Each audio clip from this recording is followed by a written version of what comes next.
पैठण तालुक्यातील निलसगाव येथे लोकसहभागातून तलावातील गाळ उपसा करण्यास सुरुवात झाली आहे।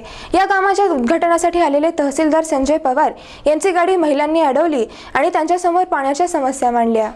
पैठण तालुक्यातील निलसगाव येथील ग्रामस्थ आणि लोकसहभागातून 68 वर्षांनंतर पहिल्यांदा गावात असलेल्या तलावातील गाळ काढण्यास सुरुवात झाली आहे।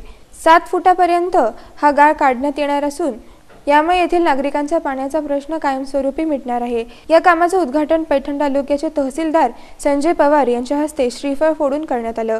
यावेळी शिगाडे यांनी ग्रामस्थांनी केलेला हा प्रयत्न जिल्ह्यात पहिलाच मोठा प्रयोग असल्याचे म्हणत शेतकऱ्यांचं कौतुक केलं। यावेळी पाटबंधारे विभागाचे मनीष निरंजन, सीसी देवसाळे, जिल्हा परिषद सदस्य विठ्ठल मोगल, विजय चव्हाण यांच्यासह ग्रामस्थ उपस्थित होते।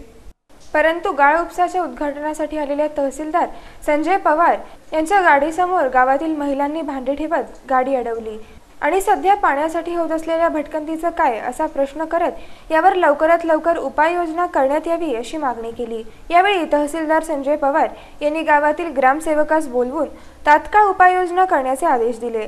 तसेच गावातील 2 अधिग्रहण केलेल्या विहिरींपैकी एक विहीर ताब्यात न देणाऱ्या व्यक्तीवर कारवाई करण्याचे आदेश दिले।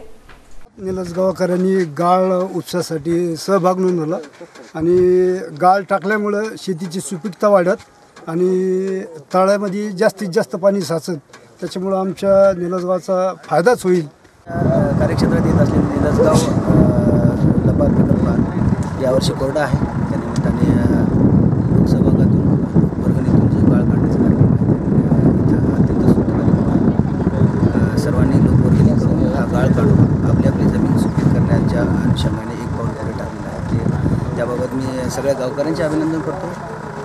गाळाचे जी काही माती परीक्षण आहे ते करणं आवश्यक आहे, त्याबाबत मी शेतकऱ्यांना मार्गदर्शन केलं आहे आणि त्या दृष्टीने या भागातील जमीन माझ्या घरातील असलेल्या प्रकल्पातून गाळ जो आहे ते घेऊन जाऊन सुपीक होईल। पुढील वर्षी पाऊस होईल या आशा बाळगून मी सर्व शेतकऱ्यांना निलसगाव या परिसरातील तलावातील गाळ काढण्याचा शुभारंभ आज आपण या ठिकाणी केला।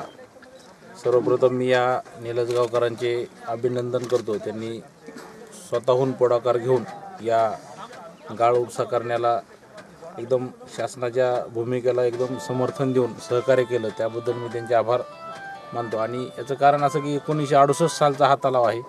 या तलावामध्ये मोठ्या प्रमाणावर गाळ आहे आणि गाळ हा जमिनीत टाकल्यामुळे 2 फायदे होतील। एक तर आपल्या जमिनीची सुपीकता वाढेल आणि या तलावाची सुद्धा क्षमता, पाणी साठवण्याची क्षमता वाढल्यामुळं भवितव्यात या वाढलेला पाण्याचा फायदा शेतकऱ्यांना आणि गाळाचा पण जमीन सुपीक होईल, असं दुहेरी फायदा असल्यामुळं ह्या शेवटी इष्टापत्तीचा फायदा शेतकऱ्यांनी घ्यावा